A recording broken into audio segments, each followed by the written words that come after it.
Have you ever noticed how God's trials arrive without calendar or clock? He rarely stands before us and says, "This is a trial, hold on 6 months and it will end."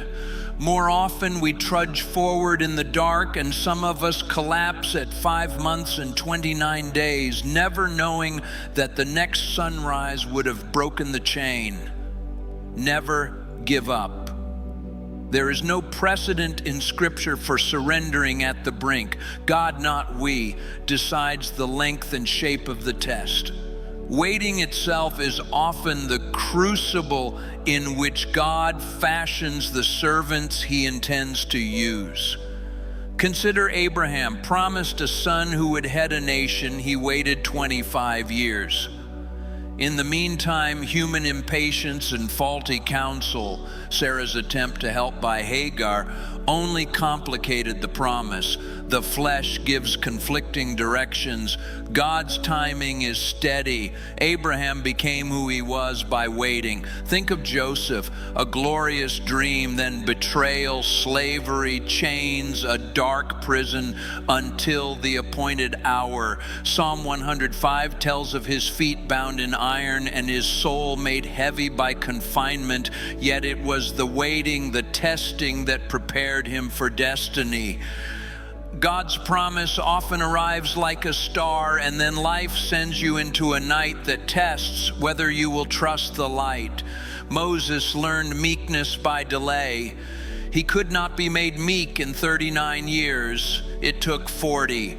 The proud, rash young man who once struck out in impatience became the most humble leader the earth had known.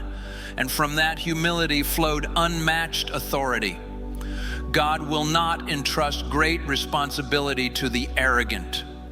David, anointed young, spent years like a hunted creature on the hills, enduring slander, danger, and exile.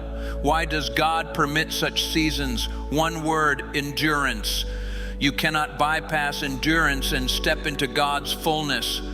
Completion comes through perseverance. When everything in you says let go, that is the moment to hold fast. So if you find yourself in the long night, don't back out. Hang on. Waiting deepens dependence. It strips us of illusion and teaches us that we cannot make God's promises happen ourselves.